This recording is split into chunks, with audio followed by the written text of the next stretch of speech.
Olá, sejam todos muito bem-vindos ao meu canal aqui no YouTube. Esse canal aqui é um canal totalmente dedicado a falar sobre fotografia. E espero que você seja muito bem-vindo e que você goste de todos os vídeos que tem por aqui. O vídeo de hoje nós vamos falar a respeito de diafragma, obturador e ISO, que são aí os pilares da fotografia. E antes de começar, eu queria te convidar a fazer uma coisa.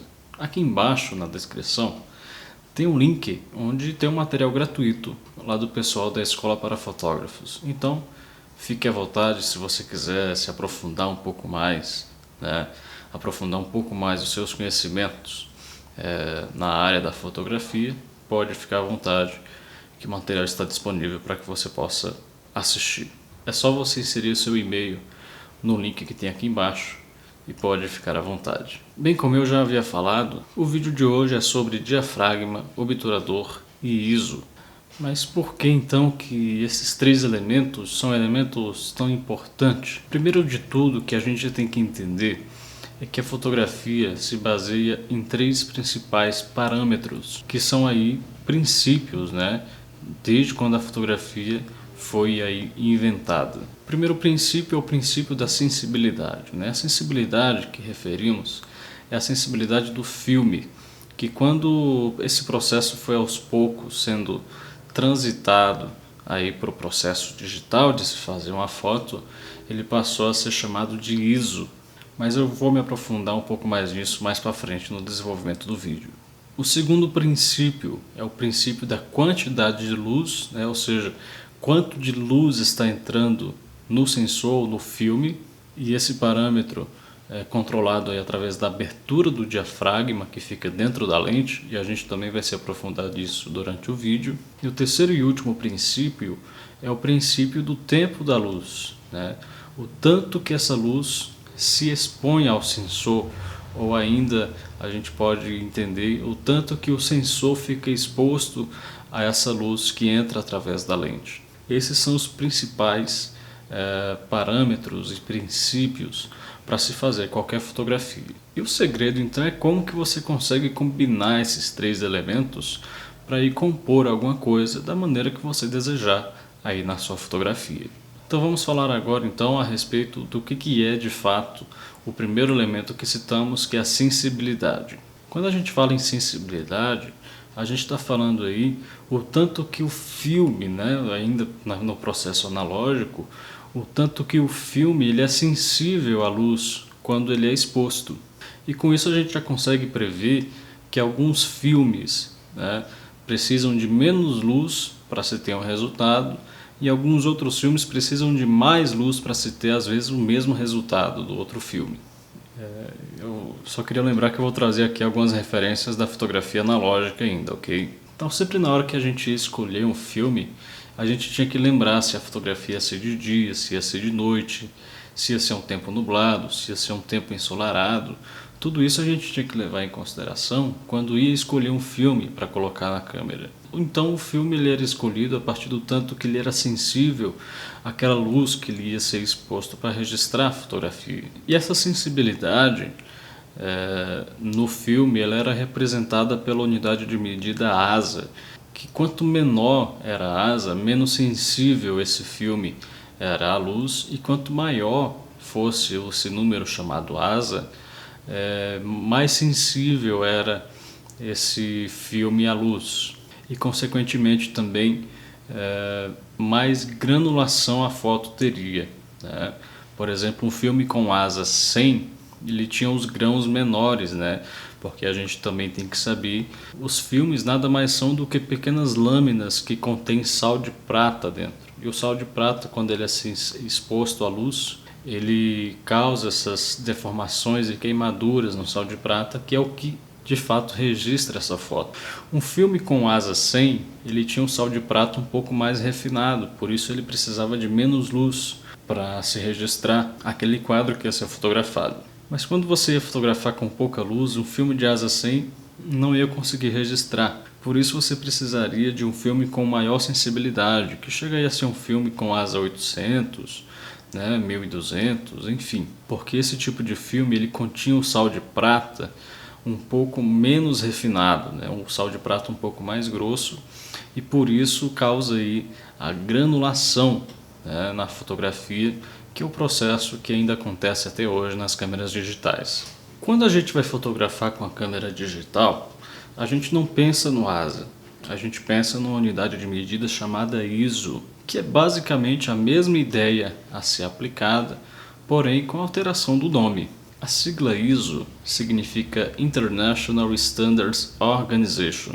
Não sei se fui correto na pronúncia, mas que traduzindo significa Organização Internacional de Normalização, ou seja, a ISO é uma organização que determina todos os padrões de unidade de medida que existem hoje em todo o mundo. O que era na câmera analógica o filme, hoje na câmera digital nós temos o sensor. E claro que existe uma relação matemática entre as possibilidades de ISO que você pode escolher do seu sensor. Por exemplo, um ISO 100, ele tem o dobro de sensibilidade de um ISO 50, por exemplo, mas possui a metade de sensibilidade de um ISO 200, e assim por diante. Mas basicamente, a gente pode classificar as sensibilidades de ISO dos sensores em 3 grupos. Podemos classificar aí do ISO 25 até o 125, só lembrando que o ISO 25 é um ISO muito raro de se encontrar. Geralmente a gente encontra nas câmeras o ISO a partir de 100, que basicamente é esse grupo do ISO baixo.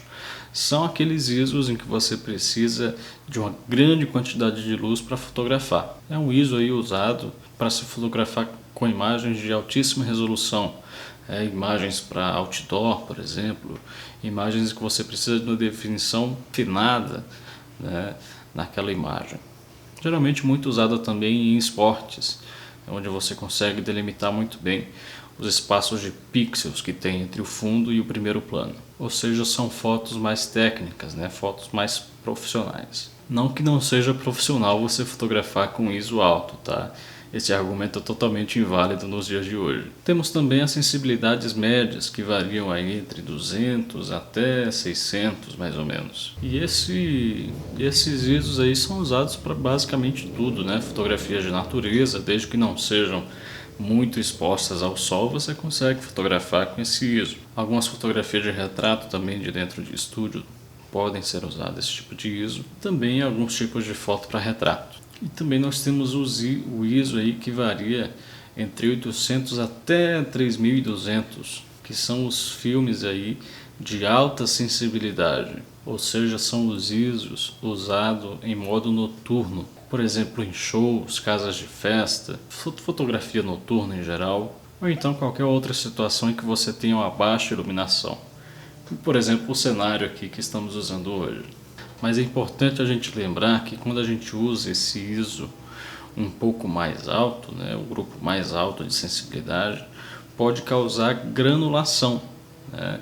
E isso não é um efeito tão bom, né, um efeito não tão esperado quando é uma fotografia para impressão, por exemplo. Pois a impressão ela exige que se tenha aí uma qualidade melhor, né, para fazer as suas peças publicitárias e etc. E claro, né, o fato da gente ter todas essas possibilidades de sensibilidades dentro dos sensores é o que permite aí a gente escolher qual deles a gente pode usar. E lembrando que não existe uma regra, né? É totalmente possível e claro, se você quiser, de você usar aí ISOs altos para fotografar coisas muito claras, assim como nada impede ou talvez até impeça de você usar ISOs baixos para fotografar coisas aí, um cenário com pouca luz.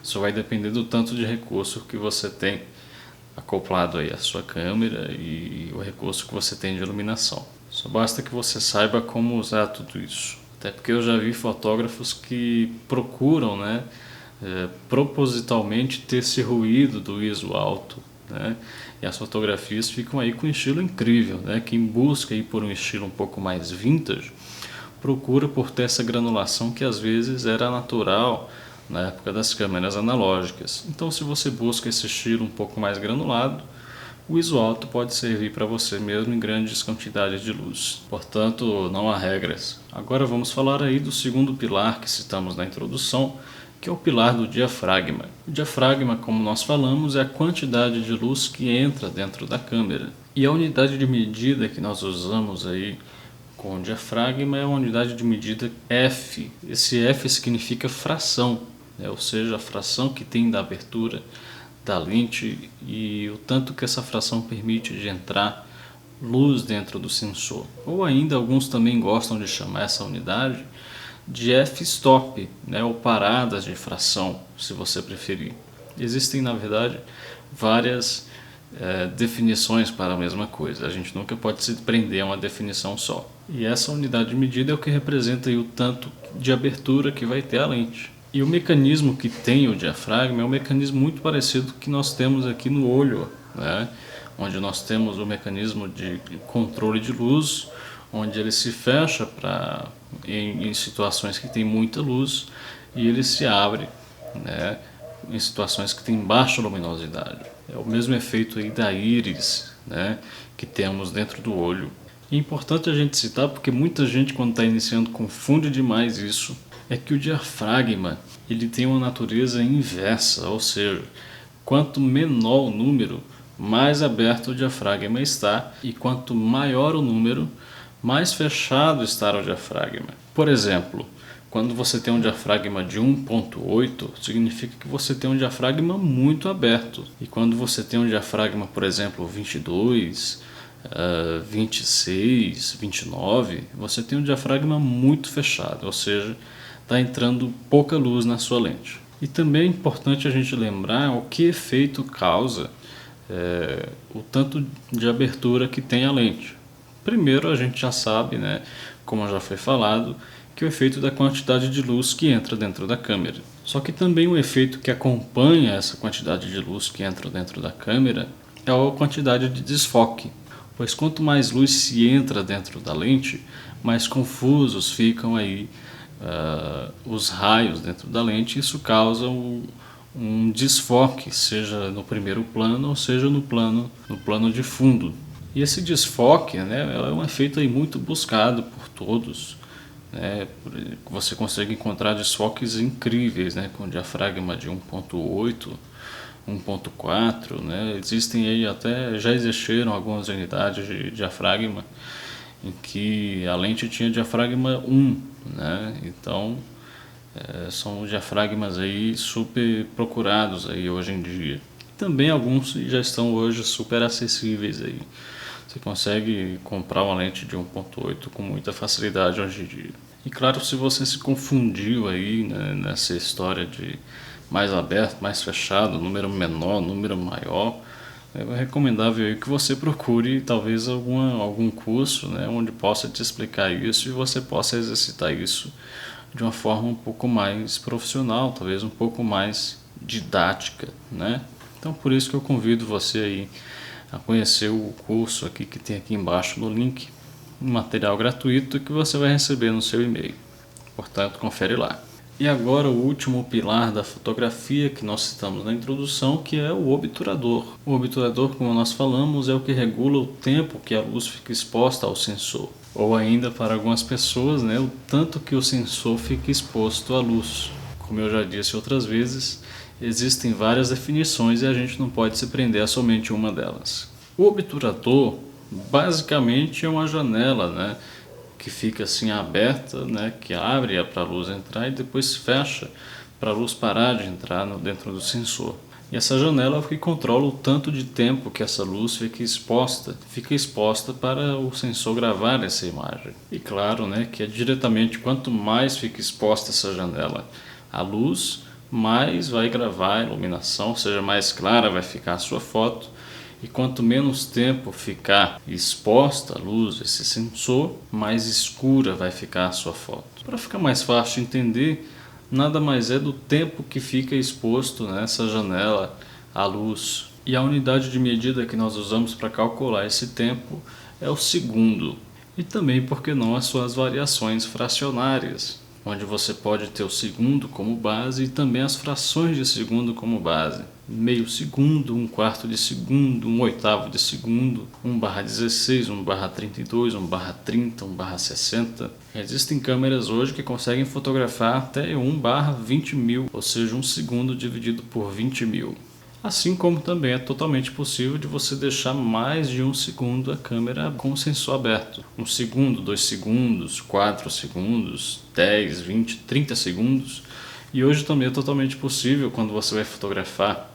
Quando você vai fotografar estrelas e também fotografar aí o céu durante a noite, de você deixar o sensor da câmera por horas aberto para que você consiga gravar aquilo. Portanto, o segundo é usado aí somente como uma unidade de medida, e dentro dela, seja a fração ou seja a multiplicação, você tem todas as possibilidades de se produzir a sua foto. E isso a gente vai falar com certeza nos próximos vídeos, porque é aí onde a gente consegue falar a respeito de uma técnica chamada light painting, onde nós usamos o recurso de pintar com a luz, e usando aí a fração do segundo a gente consegue fazer aí as fotografias congeladas, né? São fotografias aí com altíssima velocidade, onde a gente consegue gravar e congelar ali aquele frame tão preciso. Isso a gente vai ver nas próximas aulas. Bem, nós encerramos o nosso vídeo por aqui. Espero que você tenha gostado desse vídeo meio que introdutório, né? Mas é isso. O vídeo de hoje nós falamos a respeito de diafragma, obturador e ISO. Qualquer dúvida que você teve, é só você escrever algum comentário aqui embaixo que eu vou fazer questão de responder. Não se esqueça também de conhecer aí o nosso material gratuito que o pessoal da Escola para Fotógrafos está disponibilizando no link aqui embaixo. É só você inserir o seu e-mail que você vai receber aí algumas aulas gratuitas do nosso amigo Enzo Almeida, que é aí o produtor do curso da Escola para Fotógrafos. E é isso daí. Tenha você bons estudos na fotografia. Se inscreva aí no canal e comente. Um grande abraço e até a próxima.